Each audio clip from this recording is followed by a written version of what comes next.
ভারত থেকে 5 লক্ষ পাকিস্তানি নাগরিককে ফেরত পাঠানো হবে, সাংবাদিক সম্মেলন করে জানিয়ে দিলেন কেন্দ্রীয় মন্ত্রী।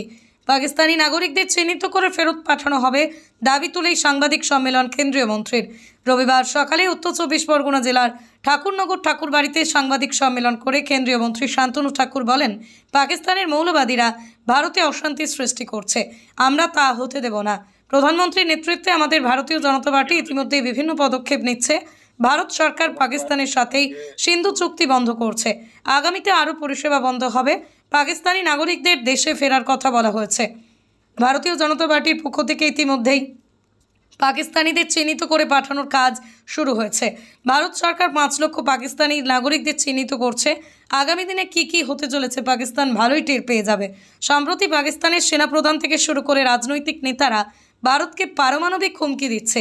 সেই প্রসঙ্গে মন্ত্রী বলেন, পারমাণবিক শক্তি আমাদের কাছেও আছে, ওদের মিসাইল বন্দুক আর বোমায় ড্যাম পড়ে গিয়েছে।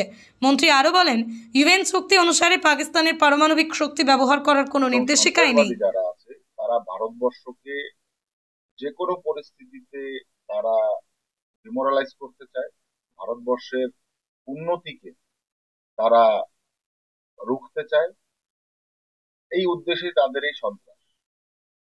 মাননীয় প্রধানমন্ত্রীজির নেতৃত্বে আমাদের যে ভারতবর্ষের সরকার রয়েছে, ভারতীয় জনতা পার্টির সরকার, সম্পূর্ণভাবে আমরা দেশের মানুষকে কনভিন্স করে সমস্ত ভারতবর্ষের নাগরিক আমরা এক আছি, যার জন্য পাকিস্তানের বিরুদ্ধে আমরা আমাদের পক্ষ থেকে একটা কঠোর নীতি আমরা নিতে চলেছি, যে তাদের সাথে কোনো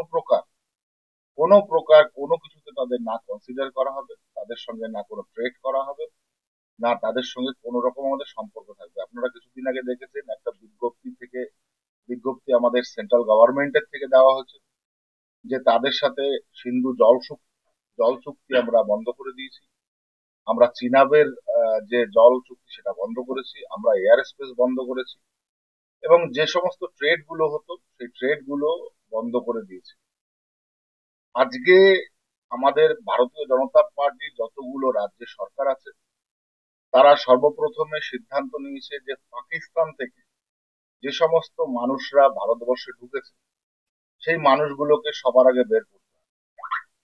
কেননা তারা ভারতবর্ষে থেকে ভারতবর্ষের অর্থনীতি কিভাবে তারা নষ্ট করছে সেটা আমরা সকলে জানি, এবং এই সমস্ত জেহাদি পন্থী যারা আছে তাদেরকে ভারতবর্ষে আসার পরে মদত দিয়ে আমাদের কর্মকাণ্ডে বাধা সৃষ্টি করছে। তাই সবার প্রথমে আমাদেরকে ভারতবর্ষ থেকে এই পাকিস্তানি যারা ওপাশের নাগরিক, যারা ভিসা নিয়ে এসছে, বিভিন্ন ভিসা নিয়ে এসছে, তাদেরকে ভারতবর্ষ থেকে অতি শীঘ্র বিতাড়িত করতে হবে। এটাই আমাদের আগামী দিনের সবচাইতে বড় নীতি। এই নীতিতে আমরা খুঁজে বার করেছি প্রায় 5.5 লক্ষের উপরে যারা পাকিস্তানি নাগরিক আছে, তারা ভারতবর্ষের যারা নাগরিক তাদেরকে বিবাহ করে ভারতবর্ষে এসছে, ভারতবর্ষে থাকছে, এবং এখানে এসে বিভিন্ন জেহাদি কাজের ভিতরে তারা অংশগ্রহণ করে ভারতবর্ষের অর্থনীতি, সামাজিক অবস্থানকে তারা ক্ষতিগ্রস্ত করছে।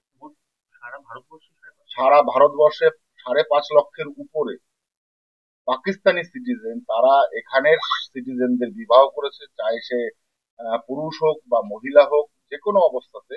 এই যে সিচুয়েশন, এই সিচুয়েশন থেকে আমাদের কঠোর যে নীতি প্রয়োগ করতে হবে, তাদেরকে ভারতবর্ষ থেকে বিতাড়িত করতে হবে। আমরা সর্বদলীয় বৈঠক করেছিলাম সেন্ট্রালে মাননীয় প্রধানমন্ত্রীজির নেতৃত্বে।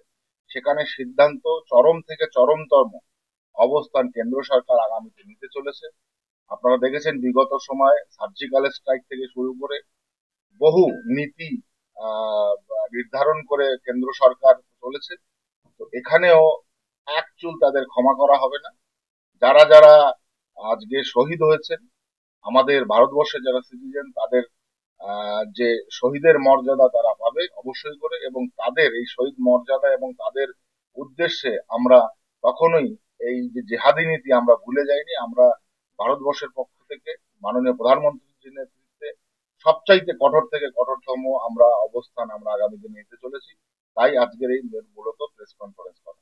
ইতিমধ্যে রাজ্যের থেকে একজন মহিলা গ্রেপ্তার হয়েছে। 40 বছরের উপরে ভারতীয় নাগরিকত্ব নিয়ে তিনি বসবাস করতেন, কিন্তু পাকিস্তানি নাগরিক, ভোটার, পাকিস্তান থেকে পাসপোর্ট এসেছিল। কি বলবেন?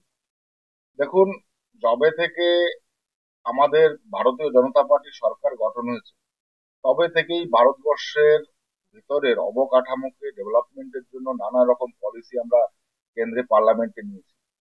কিন্তু ইউপিএ সরকার যখন ছিল তারা সম্পূর্ণভাবে আহ গা হেলামি করেছে এই সিটিজেনশিপ নিয়ে, সিএ নিয়ে, এবং ভারতবর্ষের মূল ভেতরের স্ট্রাকচারকে তারা এইগুলোকে মানে অবহেলা করেই ঢিলে করে দিয়েছে, যে কারণে আমাদের সময় লাগছে এই স্ট্রাকচারকে মজবুত করতে।